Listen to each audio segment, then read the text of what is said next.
Please pray with me.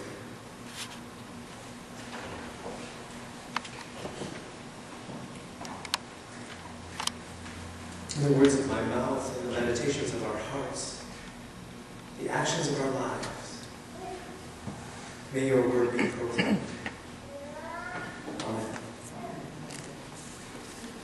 It was good to visit my mom for 2 weeks in January to see how she was going to continue living in her apartment on her own. She had a heart attack in early December. I think I mentioned this to you. It was the kind of heart attack that damages a particular part of the heart that apparently we don't really need. At least we can live without it with the help of regular medication. At least that's how I heard this story. There needs to be no surgery, no follow-up. There needs to be no invasive bypass operations or angioplasty or any of that. My sisters and I were concerned about my mom's capacity to live on her own. Would she be physically safe there? Would she be independent enough to find her own way about town, to the various follow-up doctor's appointments and chiropractic appointments and lab work and, eye tests and grocery shopping and all that kind of stuff. You see, in the past 2 years, she'd had surgery on both eyes for detached retina. And so her eyes were not well enough for her to return to driving, even though that's what she wants to do. Would she be able to count on her friends and her community to help her with these commitments? In cases of medical emergency, my cousin Doug Odney is in senior management with Calgary Emergency Services, and so he has said to her often, pull the Odney card if you need to get to the hospital. They'll be there in a hurry. My sisters and I were pretty clear with Mom. There are 2 services that you need. Get Lifeline, just in case you have a fall and you can't get to a phone. And then take advantage of the public transit system. It's called Access Calgary. It's part of Calgary Transit, and they can get you around. So Lifeline, Access Calgary. These were the 2 services that would help my sisters and I feel confident that the doctors and the nurses and the social workers in the hospital were right. Mom would be better off in her own home rather than to recuperate somewhere else. I left Calgary pretty confident that Mom was going to do pretty well on her own. Did anyone notice the number of people involved in that story? Mom is at the center of a complete system of people and services that function so that people who've been sick can find a way to wellness, independence, dare I say, living with abundance. Calgary Transit, the Alberta Association of Lifelines, the nurses, the doctors, the chiropractor, the heart rehabilitation program, the lab technicians, the receptionists who greet Mom at every appointment, not to mention her family and friends, my sisters and me, and by default our families, my cousin Doug and his family, and the friends who will shepherd Mom as she needs it. That's what I'm noticing this morning. It's the families. In the text that Marion read for us this morning, one of the disciples, Simon Peter's mother-in-law, is sick, and Jesus attends to her. Immediately upon being made well, she gets up from her bed and begins to serve the guests. Anybody notice this? Yes.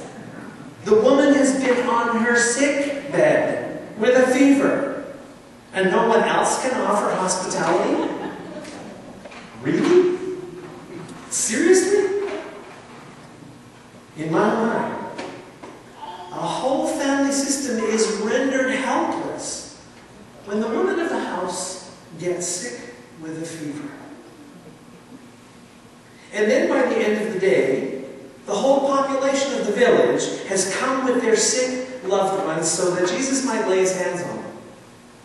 He's exhausted by the end of the day and retreats to a quiet place. Anybody notice that? But the disciples and the pleading sick people are relentless. There are more sick people to be made well. Think of all the people directly affected by all that illness. If mother-in-law has to get up and serve them, think of who's rendered helpless in all of those families, with all of those people. Is there any wonder they brought their families around? Whole family systems and communities are distracted, disaffected by someone who's sick. If that's true, perhaps whole communities are just as affected by wellness as well as by disease. We just don't notice it. This is exactly what I see happening in the movie The Descendants, one of the Best Picture nominees this year. I've seen it twice on the big screen. Many issues are touched upon in this film. Family crisis, marriage infidelity, the role of extended family, land use and stewardship, the ethics of medical care. While this is George Clooney at his best, the magical paradise of the Hawaiian Islands is one of the main characters. Who's seen The Descendants? Go see it. It's very good. And it really is George Clooney at his best. You know, George Clooney usually plays George Clooney in every movie. Like Julia Roberts, who plays Julia Roberts in every movie. He's very good in this movie. It's like he grew up or something. It's really very fun. The movie follows the family and community system surrounding Elizabeth King, who lies in a hospital bed following a boating accident that's left her brain dead, being kept alive on life support systems. Her living will instructs the doctors to pull her from life support if there is no hope of recovery. There is no hope. Elizabeth's husband, Matt, is a rich real estate lawyer and the sole trustee of a 25,000-acre parcel of pristine Hawaiian landscape, which by the Hawaiian anti-perpetuity law must be discarded by the family that's held this parcel for generations. Elizabeth and Matt have two daughters. Alex, 17, a troubled teen with a history of drug and alcohol abuse, who's been cleaning up her act in a private school on another island. And Scotty, a precocious 10-year-old, who is giving her dad a run for his money in the wake of her mother's crisis. The family is living with fairly typical dysfunction. Dad works too hard. Mom is alone and lonely and finds herself not only distracted by fast boats and motorcycles, but also by the allure of a much younger lover. Teenage daughter finds out about the affair, and she and her mom are fighting, and all of them are trying to protect the young 10-year-old. It's fairly common, normal family dysfunction. But Matthew King is the one who understands that Elizabeth is surrounded by a system of family and friends, each of whom will be affected by her impending death. So he tells them all to go visit her, to make sure they say their goodbyes. He encourages them to visit, to do what they need to do, to say what they need to say before she dies, rather than after. He's even concerned about Elizabeth's lover. Oh, sure, he's motivated by jealous anger, but he also believes that his wife would want to know that the lover knows she is dying.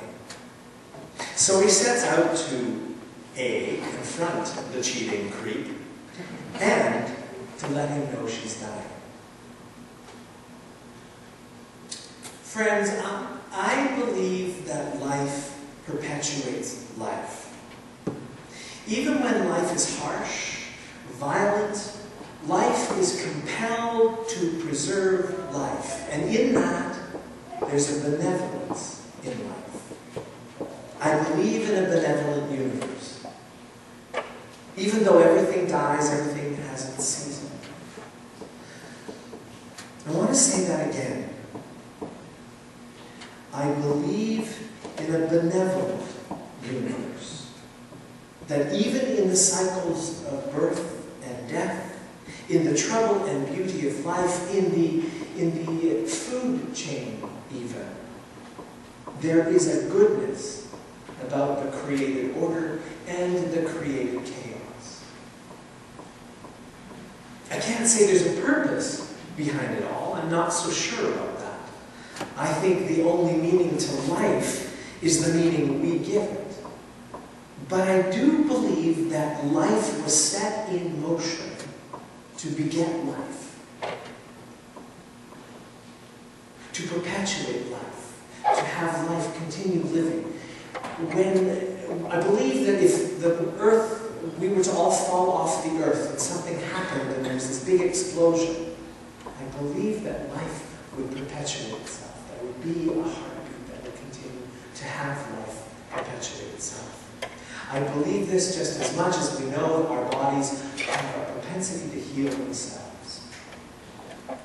In this movie, in the text that Marion read, in the story of my mother's recovery, whole systems of families and communities are affected by the health or the disease of individuals in it. And in my mind, the default position is one of health and wellness, even though we die. That's what's happening in the movie. In the beginning, we see family miscommunication and dysfunction. As the family system gathers around the one who is dying, it gathers strength and becomes much more whole. I mean, who makes it possible for a spouse's lover to know their lover is dying? It takes great courage to do that. Somehow, in the vulnerability of family crisis, the system, the community around that family, around that person is strengthened and made well. Healing, wellness, wholeness. It's the first priority of Jesus' ministry according to the Gospel of Mark. Healing, wellness, wholeness. I didn't say cure. Isn't it interesting that even though people die, we all die, the followers of Jesus seem to be called to be places, systems of healing and wellness. We're called to gather the sick, the bereaved, the oppressed, the marginalized, into abundance and wholeness, regardless of whether illness is cured. That's why I say every Sunday, wherever you are on your journey, you're welcome here. You're supposed to be here. I'm convinced that the pursuit of healing makes us all well. May it be so.